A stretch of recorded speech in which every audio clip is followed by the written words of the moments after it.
ಸ್ನೇಹಿತರೆ, ಮೊನ್ನೆ ಮಂಡ್ಯದಲ್ಲಿ ಕಾಟೇರ ಫಿಲಮ್ನ ಆಡಿಯೋ ಲಾಂಚಿಂಗು ಇಲ್ಲಿಯ ಬಾಯ್ಸ್ ಕಾಲೇಜ್ ಸಭಾಂಗಣದಲ್ಲಿ ನಡೆಯಿತು. ಈ ಒಂದು ಆಡಿಯೋ ಲಾಂಚಿಂಗಿಗೆ ನಮ್ಮ ಮಂಡ್ಯದ MP ಆಗಿ ಗೆದ್ದಿರುವಂತಹ ಸಂಸದರು ಸುಮಲತಾ ಅವರು ಭಾಗವಹಿಸಿ ಕಾಟೇರ ಫಿಲಮು ಯಶಸ್ವಿಯನ್ನು ಕಾಣಲಿ ಅಂತ ಹೇಳಿ ಚಿತ್ರತಂಡಕ್ಕೆ ಒಂದು ಅಭಿನಂದನೆಯನ್ನು ಸೂಚಿಸಿ ವೇದಿಕೆ ಮೇಲೆ ಮಾತಾಡುವಂಥ ಸಂದರ್ಭದಲ್ಲಿ ಮಂಡ್ಯ ಜನ ಈಗ 4-5 ವರ್ಷಗಳ ಹಿಂದೆ ಒಂದು ಇತಿಹಾಸವನ್ನು ಸೃಷ್ಟಿಸಿದ್ದಾರೆ. ಎಲ್ಲವನ್ನೂ ಕಳ್ಕೊಂಡ್ಬಿಟ್ಟೆ ನಾನು ಅಂತ ನಿಂತ್ಕೊಂಡಂಥ ಸಂದರ್ಭದಲ್ಲಿ ನನಗೆ ಮತವನ್ನು ಹಾಕಿ ನನ್ನನ್ನು ಕೈ ಹಿಡಿದು ಎತ್ತಿ ಮೇಲಕ್ಕೆ ನಿಲ್ಲಿಸಿ ಈ ಕ್ಷೇತ್ರದ MP ನನ್ನನ್ನು ಆಯ್ಕೆ ಮಾಡಿದ್ದಾರೆ.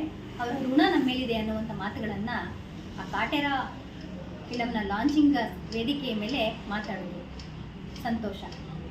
ಇವತ್ತು ಒಬ್ಬ ಕಲಾವಿದರಾಗಿ ಕಾಟೇರ ಫಿಲಮ್ನ ಆಡಿಯೋ ಲಾಂಚಿಂಗ್ ಬಂದು ಕಲಾವಿದರನ್ನು ಅಭಿನಂದಿಸಿ ಪ್ರೋತ್ಸಾಹಿಸಿರುವಂಥದ್ದು ಒಳ್ಳೆಯ ವಿಚಾರ.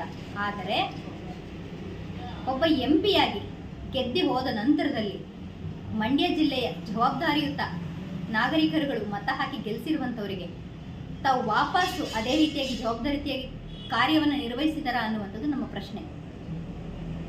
ಮಂಡ್ಯ ಜಿಲ್ಲೆಯಲ್ಲಿ ಹೆಣ್ಣು ಭ್ರೂಣ ಹತ್ಯೆ ಅನ್ನುವಂತಹ ದೊಡ್ಡ ಜಾಲ ಸಿಕ್ಕಿಬಿದ್ದು ಇಡೀ ಕರ್ನಾಟಕ ಮತ್ತು ಇಡೀ ಭಾರತ ದೇಶಾದ್ಯಂತ ಸುದ್ದಿ ಆಗ್ತಾ ಇದೆ.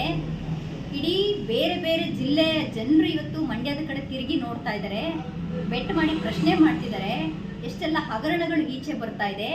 ಇಷ್ಟೆಲ್ಲ ಆಗಿದ್ರೂ ಕೂಡ ಈ ಕ್ಷೇತ್ರದಲ್ಲಿ ಗೆದ್ದು ಹೋಗಿರುವಂತಹ ಸುಮಲತಾ ಅವರು ಕನಿಷ್ಠ ಕಾಳಜಿಗಾದರೂ ಕೂಡ ತಮ್ಮ ಕ್ಷೇತ್ರಗಳು ನಡೀತಿರುವಂತಹ ಹಗರಣಗಳ ಬಗ್ಗೆ ಒಂದೇ ಒಂದು ಸ್ಟೇಟ್ಮೆಂಟನ್ನು ಕೂಡ ಕೊಡದೇ ಇರುವಂಥದ್ದು ನಿಜವಾಗ್ಲೂ ಕೂಡ ಅಮಾನವೀಯ, ನಾಚಿಕೇಡಿನ ಸಂಗತಿ.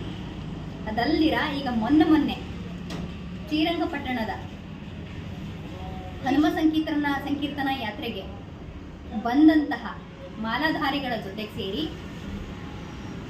ಕಲ್ಲಡ್ಕ ಪ್ರಭಾಕರ್ ಭಟ್ ಹೆಣ್ಣು ಮಕ್ಕಳ ವಿರುದ್ಧವಾಗಿ ಅವಹೇಳನಕಾರಿಯಾಗಿರುವಂತಹ ಒಂದು ಅಶ್ಲೀಲವಾಗಿರುವಂತಹ ಮಾತುಗಳನ್ನು ಆಡ್ತಾ ಇವತ್ತು ಮುಸ್ಲಿಂ ಕಮ್ಯುನಿಟಿ ಹೆಣ್ಣು ಮಕ್ಕಳುಗಳಿಗೆ ಪರ್ಮನೆಂಟ್ ಗಂಡಂದಿರನ್ನ ಕೊಟ್ಟಿದ್ದೀವಿ ಅನ್ನುವಂತಹ ಒಂದು ಅಯೋಗ್ಯತನದ ಹೇಳಿಕೆಯನ್ನು ಕೊಟ್ಟು ಹೋಗಿದ್ದಾನೆ. ಇದು ಕೂಡ ಮಂಡ್ಯದಲ್ಲಿ ನಡೆದಿರುವಂಥದ್ದು. ಇದು ಕೂಡ ಇವತ್ತು ಎಲ್ಲ ಕಡೆ ಸುದ್ದಿ ಆಗ್ತಾ ಇದೆ. ಒಬ್ಬ ಜವಾಬ್ದಾರಿಯುತ ಸಂಸದರಾಗಿ ಮಂಡ್ಯ ಜಿಲ್ಲೆಯಲ್ಲಿ ಗೆದ್ದೋಗಿರುವಂತಹ ಜನರ ಋಣವನ್ನು ತೀರಿಸಬೇಕು ಅನ್ನೋದು ಇದ್ದಿದ್ದೇ ಆಗಿದ್ರೆ ಹೆಣ್ಣು ಮಕ್ಕಳ ವಿಚಾರಕ್ಕೆ ಯಾಕೆ ಸುಮಲತಾ ಅವರು ಬಾಯಿ ಬಿಚ್ತಾ ಇಲ್ಲ? ಅವರಿಗೆ ಬರೀ ಬಾಯಿ ಮಾತಲ್ಲಿ ಇಲ್ಲಿಯ ಮಂಡ್ಯ ಜನದ ಋಣ ಇದೆ ಅನ್ನುವಂಥದ್ದನ್ನು ಪದೇ ಹೇಳ್ತಿದ್ದಾರೆ. ಮಂಡ್ಯ ಜಿಲ್ಲೆಯ ಎಲ್ಲ ಹೆಣ್ಣು ಮಕ್ಕಳ ಋಣವೂ ಕೂಡ ಇವ್ರ ಮೇಲೆ ಇದೆ. ಅವತ್ತಿನ ದಿನ ನಾನು ಸೆರಗೊಡ್ಡಿ ಬೇಡ್ತಾ ಇದ್ದೀನಿ, ನನಗೆ ಮತ ಹಾಕಿ ಗೆಲ್ಸಿ ಅಂತ ಸುಮಲತಾ ಅವರು ಕೇಳಿದಂಥ ಸಂದರ್ಭದಲ್ಲಿ ಮಹಿಳೆಯರು ಹೆಣ್ಣು ಮಕ್ಕಳಿಗೆ ಬೆಂಬಲವನ್ನು ನಾವು ಕೊಡಬೇಕು ಅಂತ ಹೇಳಿ ಮನೆಯಲ್ಲಿ ತಮ್ಮ ಗಂಡಂದಿರ ಮಾತುಗಳನ್ನು ಕೂಡ ಧಿಕ್ಕರಿಸಿ ಬಂದು ಸುಮಲತಾ ಅವರಿಗೆ ಮತವನ್ನು ಹಾಕಿ ಗೆಲ್ಲಿಸಿದ್ದಾರೆ. ಮಂಡ್ಯದ ಹೆಣ್ಣು ಮಕ್ಕಳ ಋಣವೂ ಕೂಡ ಸುಮಲತಾ ಅವ್ರ ಮೇಲೆ ಇದೆ. ಆದರೆ ಬರೀ ಯಾವುದೋ ಒಂದು ಸಿನಿಮಾ ಆಡಿಯೋ ಲಾಂಚಿಂಗ್ಗೆ ಬರೋದಕ್ಕೆ ಪುರ್ಸೊತ್ತಿರುತ್ತೆ, ಇನ್ಯಾವುದೋ ಕಾರ್ಯಕ್ರಮದ ಉದ್ಘಾಟನೆಗಳಿಗೆ ಹೋಗೋದಕ್ಕೆ ಪುರ್ಸೊತ್ತಿರುತ್ತೆ. ಇಲ್ಲಿ ಹೆಣ್ಣು ಭ್ರೂಣ ಹತ್ಯೆಗಳು ನಡೆದು 3,000-4,000 ಹೆಣ್ಣು ಮಕ್ಕಳ ಭ್ರೂಣವನ್ನು ಸಾಯಿಸಿ ಮಾರಣ ಹೋಮ ನಡೆದಿದೆ. ಅಲ್ಲಿಗೆ ಕನಿಷ್ಠ ಕಿಂಚಿತ್ಗಾದ್ರೂ ಕಾಳಜಿಗೆ ಬಂದು ಏನಾಯ್ತು ಅಂತ ವಿಚಾರಿಸ್ಕೊಳ್ಳೋದಕ್ಕೆ ಸಂಸದೆ ಸುಮಲತಾ ಅವರಿಗೆ ಪುರ್ಸೊತ್ತಿಲ್ಲ. ಇವತ್ತು ಹೆಣ್ಣು ಮಕ್ಕಳ ಬಗ್ಗೆ ಇಷ್ಟೆಲ್ಲ ಅವಹೇಳನಕಾರಿಯಾಗಿ ಒಬ್ಬ ಅಯೋಗ್ಯ ಬಂದು ಇಲ್ಲಿ ಮಂಡ್ಯ ಜಿಲ್ಲೆನಲ್ಲಿ ಮಾತಾಡಿ ಹೋಗ್ತಾನೆ ಅಂತಂದ್ರೆ ಈ ಒಂದು ಜಿಲ್ಲೆಯ ಜವಾಬ್ದಾರಿ ಹೊತ್ತಿರುವಂತ ಸಂಸದರು ಅದಕ್ಕೆ ವಾಪಸ್ ಏನು ಕೂಡ ಒಂದೇ ಒಂದು ಹೇಳಿಕೆಯನ್ನ ಕೊಡೋದಿಲ್ಲ. ಸಂಸದರು ಅನ್ನೋದಕ್ಕಿಂತ ಹೆಚ್ಚಿನದಾಗಿ ಒಬ್ರು ಮಹಿಳೆ ಇವತ್ತು ಇಡೀ ಮಹಿಳಾ ಸಮುದಾಯದ ಘನತೆಯನ್ನು ಕುಗ್ಗಿಸುವ ತರದಲ್ಲಿ ಈ ಒಂದು ಅಯೋಗ್ಯ ಪ್ರಭಾಕರ್ ಭಟ್ಟ ಹೇಳಿಕೆಯನ್ನ ಕೊಟ್ಟಿದ್ದಾನೆ. ಇದಕ್ಕೆ ಸುಮಲತಾ ಅವರು ಯಾವ ರೀತಿಯಾಗಿರುವಂತಹ ತಿರುಗೇಟನ್ನ ಕೊಡ್ತಾರೆ, ಜವಾಬ್ದಾರಿಯುತವಾಗಿ ತಮ್ಮ ಕರ್ತವ್ಯವನ್ನ ಹೆಂಗೆ ನಿಭಾಯಿಸ್ತಾರೆ ಅನ್ನೋದನ್ನ ಮಂಡ್ಯದ ಜನತೆ ಮತ್ತು ಮಂಡ್ಯದ ಹೆಣ್ಣು ಮಕ್ಕಳುಗಳು ನಾವು ಕಾದು ನೋಡ್ತಾ ಇದ್ದೀವಿ.